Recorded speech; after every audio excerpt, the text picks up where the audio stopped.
Let's be honest, genetic muscle diseases are just devastating. For decades, they've been one of medicine's biggest challenges. See, it's not just about having a fix for a broken gene. It's about getting that fix to the right place.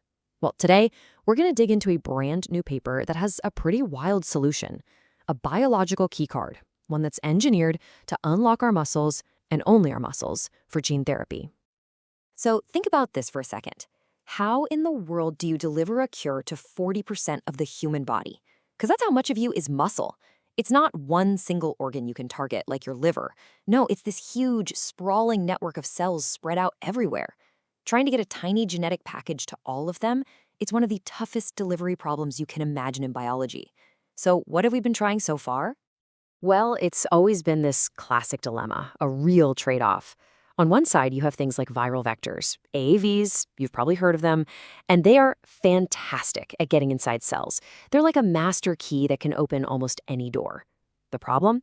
That master key can set off all the body's security alarms. You get a big immune response. Plus, it opens doors you don't want it to. Then on the other side, you've got non-viral methods. They're way safer, but they're just not that good at getting in. It's like having a key that just won't fit the lock. You're kind of stuck between a rock and a hard place. Okay, so let's dive right into our first section, the body's toughest target. We're going to really break down why muscle is such a ridiculously hard problem, and we'll use one of the most well-known muscle disorders to see exactly what's at stake. Duchenne muscular dystrophy, or DMD. It's just a brutal disease caused by a mutation in one single gene. And that one tiny error leads to this relentless, progressive wasting away of muscle. The stakes here are as high as they get. One of the main reasons it's so fatal is respiratory failure. The diaphragm, the muscle that lets you breathe, just gives out. So if you want to fix DMD, you have to fix that gene in muscles all over the body.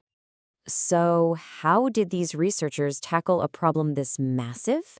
Well, that brings us to section 2, a hijacked handshake. And this is where the team got incredibly clever. They didn't try to reinvent the wheel. Instead, they looked at how our bodies naturally build muscle. And they saw an opportunity. You know, when your body is growing or repairing muscle, individual muscle cells have to actually fuse together into fibers. And to do that, they use these two special proteins on their surface called myomaker and myomerger. You can think of it like a secret handshake. Only cells that know the handshake get to join the club and merge. It's a super exclusive process. And this is the light bulb moment. The researchers asked this absolutely brilliant question. What if we could just steal that handshake? What if we could take those special proteins and literally stick them onto the outside of a delivery particle?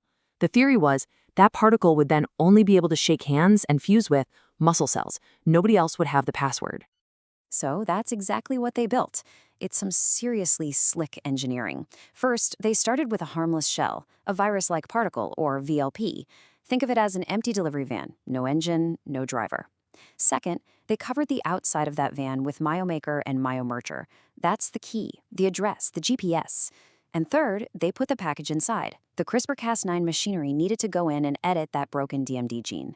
And what you get is a MuVLP, a muscle-specific virus-like particle, the biological keycard.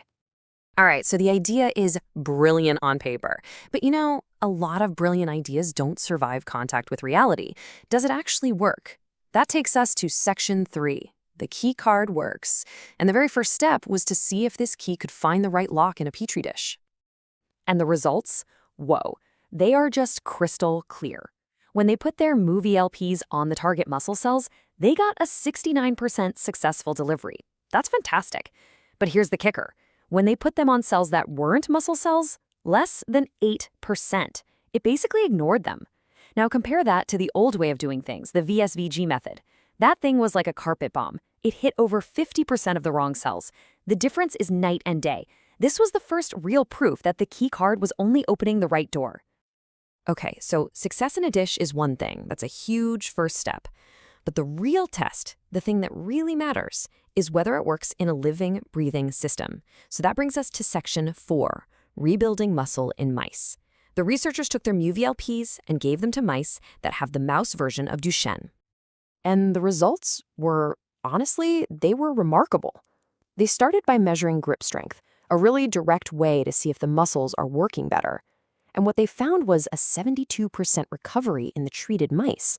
Let that sink in. They were significantly stronger. This was a real physical sign that the therapy was working. But it wasn't just about raw power either. What about endurance? They put the mice on a tiny treadmill, and the treated mice showed a 68% recovery in how long they could run. So not only were their muscles stronger, they could actually work better for much, much longer. And this next number, this might be the most important one of all. They measured a marker in the blood called creatine kinase, which is basically a sign of muscle damage. The higher the number, the more your muscles are breaking down. Well, the treated mice had a staggering 79% reduction in this marker. This means the therapy wasn't just masking symptoms, it was actually stopping the disease from destroying the muscle tissue. I mean, this quote from the paper really says it all. The therapy brought back the missing protein, dystrophin, across a whole bunch of different muscles. And crucially, that included the diaphragm, the muscle you need to breathe. This was, by all measures, a massive win. But, and this is a really, really important but, good science means being brutally honest about what didn't work. No single study is ever a magic bullet. And that brings us to the reality check. Section 5, the heart of the problem. Because for all of this incredible success in skeletal muscles, the researchers noticed something really important was missing, which leads to the critical question, what about the one muscle in your body that never ever gets to rest? And here it is, the major blind spot. The MuVLPs just didn't work on the heart. They barely got into the cardiac muscle cells at all. And this is a huge deal because heart failure is one of the leading causes of death for people with DMD. So the key card that unlocks skeletal muscle doesn't seem to fit the lock on the heart. And beyond that, there are other big question marks. We don't know about long-term safety or what happens if you need multiple doses. And of course, actually making enough of these incredibly complex particles for human use is a massive challenge all on its own. So, okay, with that big limitation in mind, you might be thinking, is this still a game changer? And the answer is absolutely yes, because the real breakthrough here might not be this specific key. It's the blueprint for how to make the keys. And that brings us to our last section, the universal key ring. The big takeaway here, the thing to really get excited about, is this. The MuVLP system is an amazing proof of concept.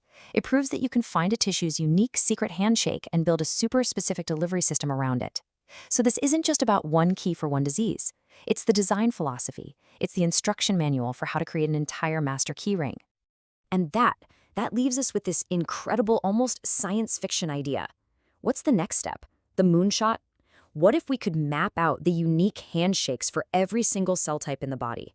Neurons, liver cells, kidney cells. Could we then build a whole library of these biological keycards ready to deliver any medicine to any tissue to fight any disease completely on demand? That is the provocative, incredible future that this research just cracked open.